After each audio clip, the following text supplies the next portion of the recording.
The VMAs happened last night, and it was a big event, and you may have started watching it from the beginning, or like I did after Game of Thrones was over. At the very least, we're gonna talk about it beat for beat, shot for shot, but first 5 words or less. The amazing amount of performers. Irrelevant. Oh. Ooh. Who was the host again? Award shows are terrible. Right? This wasn't. I feel like a music-based award show is always better than any other type of award show. I would agree, and I think that MTV is leaning into that because this year there were so many performers. I wasn't able to watch it live, so I was catching up after the fact while my girlfriend was folding laundry and stuff. and she was just like, oh, how much is left? I was like, oh, probably like 1 or 2 more performers, and then it would be like, next up, Kyle. I felt like Kyle's my favorite. I was texting Amir, I was like, who is Kyle? And then it would be like, and now Logic. I know, the thing is like, I would know the songs, but I didn't know the names. I like that and they kept on bringing out all these performers. And I think that was really cool because MTV was like, you don't really care about the awards as much. It's kind of a blip moment, but you do care about these show-stopping performances. And there were a bunch of those littered throughout, as well as, unfortunately, some very forgettable performances. I was like, did we need this? But it's the music video awards. Right, the Video Music Awards. Video Music Awards. And does anybody watch music videos anymore? Yes, they do. Well, MTV has several. I mean, they do the best of anything on the internet. Yeah, I mean, MTV. I grew up in a time when MTV actually had music videos, and for me, the VMAs were an event. I mean, they used to be on Thursdays in September, and we used to ditch school to watch the pre-show and everything. With the pre-show this year with Terrence J was pretty good. But the thing about the VMAs that I think people lean into are these show-stopping performances, because if you notice, nowadays the only award shows that matter that have music are the BET Awards. Not even the Grammys, the CMT Awards are up there, and then you have the VMAs, and they had 5 stages this year. This was one of the biggest that MTV has ever put on. Chris McCarthy, who was the VP of Talent for MTV, was saying online that they pulled out all the stops because they wanted it to be about the music, and they did. I thought Pink, slamming, deserved the video. She performed on top of a car that was moving into the audience. Right. We're gonna get to the performances in just a few seconds, but we're first gonna talk about Katy Perry because that's the order the graphics were made in. Katy Perry, let's take a look at her performance. This is her showing up. The central premise of the show was that she has been in space for a while and she came back to Earth for this show. Jason, I think you'll recognize that pattern as, do you remember those things that look like CDs and you'd spin them and then they'd reflect in your eyes? Anyways, that's old. We both remember that. Anyways, so she was in space and she comes back and she's getting acquainted with everything. What did we think about Katy Perry as host of the VMAs? I think she should have maybe gotten some better writers. I didn't think- It was a little bit cringy. How so? It kind of felt like, you know, a mom showing up to the party, to Eric's high school party, and being like, hey kids, what's cool? I'm a cool mom. What's up? Yeah. Well, she got hung out to dry a little bit. Condoms. Guys, here is how an award show should work. It should be an opening number by the host, and then after that, the host just shows up, as happens a lot in like the Oscars, to say, and now this person, and now that person. But Katy had too many written bits about tweets that she wanted to share, and none of them landed, as well as her first bit when she showed up. Brett, you're absolutely right. The host is the conduit for everyone else. Like Ryan Seacrest, just sidebar, the reason why Ryan Seacrest is a great host on Idols because he knows it's not about him. Katy Perry, she wasn't memorable as a host, but I felt that the universe must be mad at her for something because every time she came on, she looked like, okay, here we are again at the VMAs. She had no connection. It wasn't an organic experience for her. And what's sad is, you're right.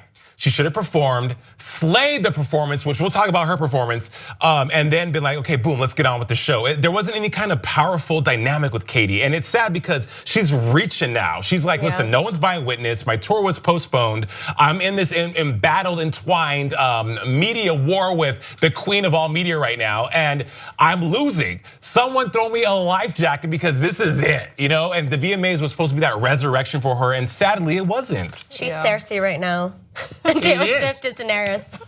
And she's like, got the little hair. Her hair is really bad. I'm this sorry. girl, I love you. She's Cersei and Taylor's Daenerys. I would say that Taylor's Arya right now, not Daenerys. Taylor is Arya? Yeah, just slicing people. No, So we've got she's more Cersei in the personality sociopath. True.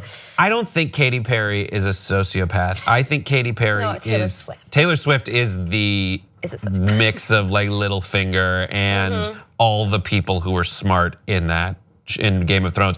And Katy Perry is like the Ned Stark.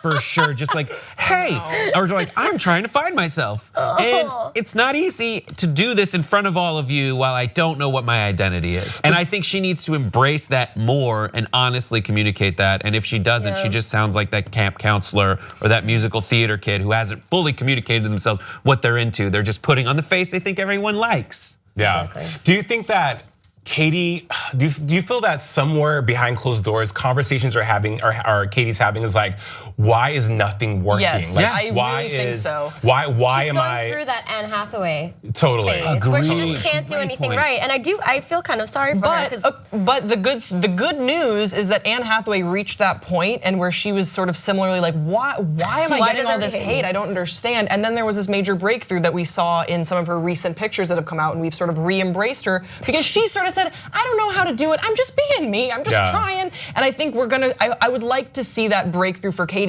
When I was watching the VMAs, I kept thinking, one, she was kind of hung out to dry. These bits weren't working. You need a really good writing staff in there, and I'm disappointed that they didn't really seem like they cultivated that. And two, I was like, I can't wait for Katy to come back. I really want this to be done. Can we just go to the comeback? I really want her to come back. But as a writer, it's easy to write for other people when you know who they are and they have a voice, and Katy Perry doesn't have a voice right now. Okay, we're moving on to the performances. You mentioned Pink. Let's talk about Pink right now. Damn. She won the Michael Jackson Video Vanguard Award. Rightfully so. Yep. And I was a little skeptical when they announced that she was winning it. I was like, really, Pink? And then when they were going through her discography, her videography, I was like, I was wrong. She has this amazing body of work, and I actually do think that she is sort of underrated in today's pop music scene. Totally. She came out with this new single called "What About Us," which is getting very well received. But I still think she's underrated. And then you see her kill these performances. She's singing live. She has choreography. She's dancing on top of a moving vehicle that was like on strings strung up and going over the audience. She is an impressive act. She's the sort of person Hers was one of my favorite red carpet looks too. Yeah, also if you didn't see her, even if you're not a big fan of her music, I would still see her in concert because you know it's gonna be a good show. It's always a good show. Pink is by far, Pink is the quintessential artist that knows what's up. She knows her brand. She knows what, she stays in her lane. And I think more artists could take a note from Pink, Mariah Carey, that just do what you're good at. Pink had an album called You and Me where she went on as Alicia Moore, and it was a total departure than anything that Pink has done in the past. Still brilliant. And Pink did deserve the Video Vanguard because Pink, when she came out, she was hip hop and R&B, transitioned into pop with Misunderstood. Then you had I'm Not Dead, Try This, Rock, and then she's coming full circle, but she's always still stayed true to who she is. And you're right, you have to, I would have been skeptical initially at first because when Rihanna won the Video Vanguard, I was like, really, Rihanna? I was actually like, really, Rihanna? I wasn't because she's so young in the game, you know. Yeah. But when you get, Cher won it last year, right? But when you get into their body of work, and you realize, I mean, she did a medley of all her songs that weren't the songs she was singing at the moment. Like "Give Me One Reason" she did with another song she sang before. It was very genius how she was able to show us her work and still be like, wow, guys, I'm hip, I'm cool, and she's a cool mom. So good for her. And it did communicate, the cool mom part. She told a story about. She is sexy. She is organically sexy. And she told a story about her child who said, I feel ugly, I feel like a boy. And then she said, listen, she went home and she said, I made a PowerPoint presentation of all the androgynous rock stars throughout history. And it was a great thing. And then you realize all those, connecting the dots, it was Pink's message of be yourself and do what you do. It wasn't ahead of its time. A lot of people were saying that, but it is the message that people are communicating now. That everyone was communicating all those messages, like scars. And her consistency too. She's always been saying that, yeah. She's been saying that since she came out, she has been unapologetically who she is with sort of these unconventional haircuts that some people said in her acceptance speech made her look like a boy or made her look a certain way, and she's always owned that. So I'm really happy that we celebrated her. Kendrick Lamar did the opening number. Let's take a look at still from it. There was fire. There was a ninja on fire. It was ninja themed, I would say. How did we feel about this performance? It was amazing. Amazing. I thought it was really good. The only thing that I was disappointed with is that it felt like one of those performances that would have translated better if you were in the audience, because I think that there was so much going on with the flames behind him that sometimes on screen, even though I could tell it was impressive, it was sort of distracting a little bit, but I'm sure that if you were in the audience, it was even more impressive than how you would see it on your television or my laptop. Best part of it for me is it's like such an urban, like, LA, like black song, and there's fire and intensity, and in the middle of it, they show a reaction shot from Shawn Mendes. Oh yeah. Who's just like, I would never do anything, I can't do anything like this. It was just such a great juxtaposition. Reaction shots in general were great. There was one where they cut to Jack Antonoff eating a banana. In Katy Perry's opening monologue, and some people were saying that he was throwing shade at Katy Perry because he contributed on Taylor Swift's record. I think he was just wanting a snack and he was eating a banana. I think that's what it was. I've been here all day. Let's look at our next performance shot that we have. It's Lorde's performance. You guys see this one? Yes. Yeah. Thoughts? She had the flu. Did she really? She had the flu, and Good to that's know. why she couldn't sing. Oh. Now I might have just not performed in that case. She had the flu and she was doing those dancing stunts. That's insane. Yeah. Her performance, I was surprised also that she wasn't singing, but it's good to know she had the flu. That makes sense. That's what I heard anyway. Okay, but what she was doing with how she had these dancers come up and just fly her around on the stage, that was, I mean, you had to really, there was a trust exercise.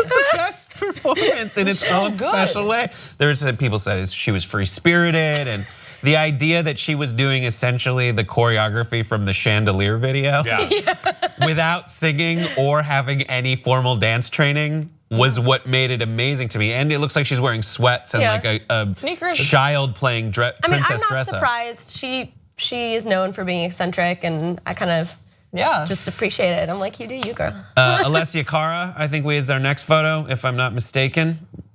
Oh yeah, this was good. This doesn't really capture what the performance was, but she started off in a big red dress full of makeup, earrings, and it was Scars to Your Beautiful. That was the song she was singing. And then throughout the song, they had people would hand her things and she would take off. She took off her makeup, which I thought was very brave because she had lipstick on, and then she like had a thing and she wiped it off and none of it got on her face. And when I saw her go for that, I was like, oh, this could be bad. This could be like a weird clown. She probably practiced. Yeah. Here's my favorite thing is there was a car on 4 little wires. There was Katy Perry hanging by her wrist, and the riskiest thing in Grace's mind was like wiping off your by far. I love that, because it is. Yeah. That's the kind of thing that goes wrong, and now you look like deranged as opposed to raw. But if that did happen, people would embrace it because she's being raw. She's being like avant-garde.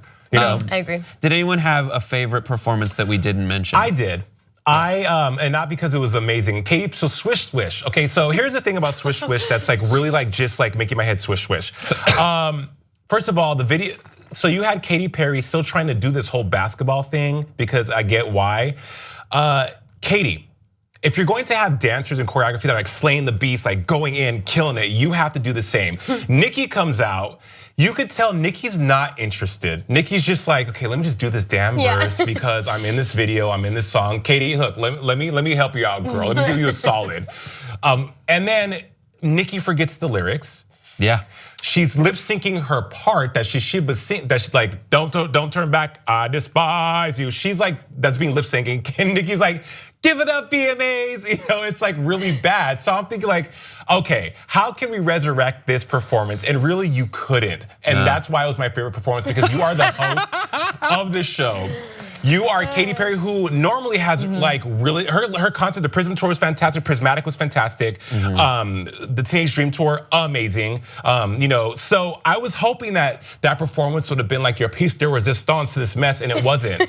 And I just thought, Katy, I'm gonna say a good prayer for you, and just hope that it gets better, because even Nicki was like, her whole demeanor was just like, oh my God. She was bored. Can we talk about Nicki Minaj's camel toe?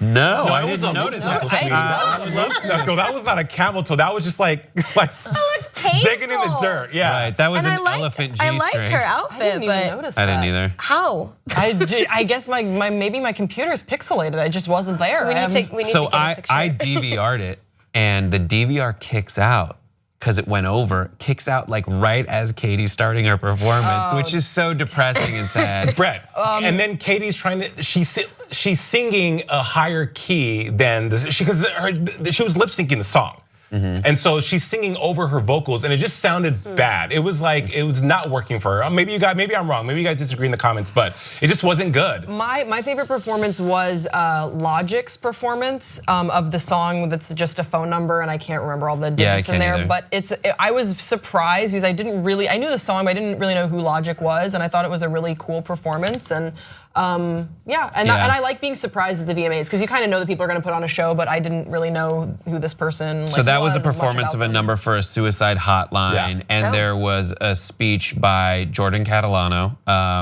What's his name? And Kesha introduced it. The video. Kesha introduced that video. There was also something by, who's the front man from 30 Seconds to Mars? Jared Leto. Jared Leto. I said his name from my so-called life. Yes. So Jared Leto gave a speech about the suicide of the front man from Linkin Park, and so that was kind of a theme that we saw go through the show and culminate with Kesha introducing the suicide hotline. And it was a good, strong performance. And Khalid contributed, and Alessia Cara. Think about VMA performances. Final thought is that you have to bring it. 93, Janet, when she came out with If, and That's Where Love Goes, iconic. Britney, 2001. Beyonce, any Beyonce VMA performance from 2006 with B-Day to Single Ladies in 2009 to 2013 and 2015. You have to bring it for the VMAs. The VMAs are known for show-stopping performances, and they get these artists that, like Alessia Cara, vocalist, Lorde, vocalist. But if you're going to be associated with having choreography and be that type of artist, you cannot half-step. You have to come with it because those are the performances that people remember, that live on. All right, we have to move on. We're not gonna get to Drake and Josh reuniting, though it did feel so good. Let's throw that photo up and then we'll fade away.